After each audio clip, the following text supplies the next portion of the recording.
Maying pagtanaw na usab mga kigsunan dinhi sa atong panag-uban nini nga tungura og hinaot nga naa kadi sa kapiskay sa imong panglawas ug ang Dios padayong magapanalangin kanimo.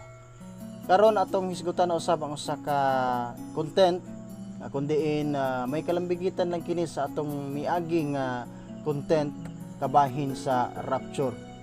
Ato kini siyang ipadangat karon dunay atong mga nakita diya sa social media kundi nagapaabot usab og mga content nga sama niini kabahin sa rapture o niya wala kayo mapaabot ang exact nga mga information kabahin niini ug maoy hinungdan nga daghan nga mga kaigsunan nato nga mataranta, mabalaka, makuyawan ug daghan pa nga mga pagbati nga ilahang masinatian di silang kinabuhi samtang ilahang makita ang maong mga content. Sometimes atong masabot nga wala kayo mahaom sa gingon sa Biblia.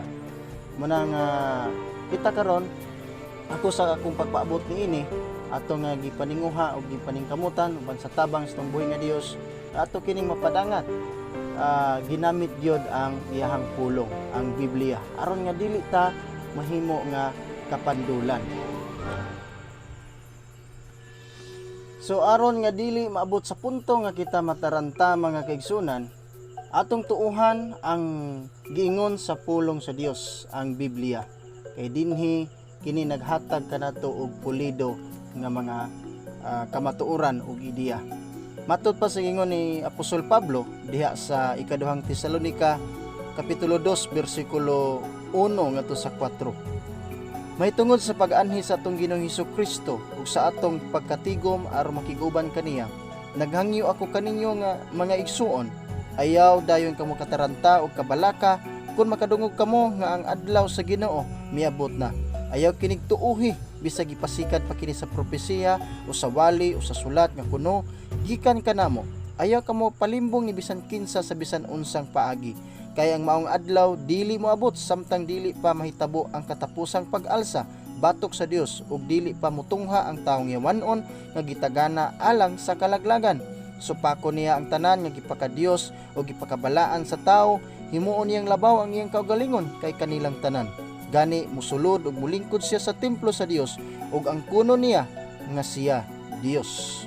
So klaro ug tataw ang gingon sa pulong sa Dios mga kaigsunan nga dili ra gid ta mabalaka ug dili ta angay nga mataranta kabahin sa ato ang paghulat sa atong Ginoong Hesus sa pagpaabot nato sa rapture kay dunay pulido nga mga butang atong makita sa iyang pulong.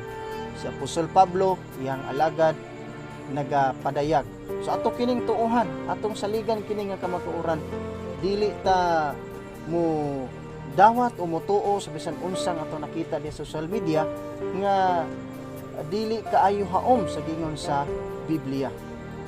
Dunay mga prediction kabahin sa rapture nga mahitabo nining bulana o sa sunod nga bulan or nining tuiga. So dili na siya maoy angay natong pasikaranan sa tanan. Ang importante nga ang Biblia wala kini siya mausab, kini lang gyud ang atong tuuhan. Okay, kung ato gali nga tanaon ang gingon ni Ginoong Hesus diha sa Mateo 24 bersikulo 29 ngadto 31. So medyo dili kayo haom sa atong mga makita diha sa mga salida kabahin sa rapture. Gani dunay mga kagulian ato makita dinha sa gingon ni Ginoong Hesus nga dili basta-basta nga makita nato sa tinuod yun nga panghitabo sa dili pa ang rapture. So nining mga tungura mga kaigsunan ang atong buhaton mao gyud ang pagpangandam, no? Ang pagpangandam kay dili man pud ta kapangandam kung naatas kabalaka o mga kataranta sa mga nakita nato diha sa social media or sa mga taho o balita sa uban nga makapabalaka sa atong una-una. Kinala atong siguroon nga kita do natay relasyon sa Dios. Kinala atong gidawat si Ginoong Hesus nga Ginoo ug manluluwas kay pinaagi kaniya makabaton kita sa kasiguruhan sa kinabuhing walay katapusan and syempre sa pag-abot sa rapture sigurado kitang iyang pangadadon. So kinahanglan na lang gitay relasyon diha sa atong buhi nga Dios pinagi kang Kristo Jesus. Kinahanglan ato gid siya nga gidawat o gipahari diri sa atong kinabuhi. Kuno say mga butang nakababag sa tuwa, sala man bisan unsa nga sala sa atong kinabuhi, gipasaylo na kana sa Ginoo sa diha nga kita may desisyon sa pagdawat kaniya. Kinahanglan ato pud nga itug-an kaniya, atong itugyan kaniya atong mga kalapasan o kasalanan, ato kining pahinluan kaniya aron nga makaangkon usab kita sa kapasayloan o kahinluan nining atong kinabuhi.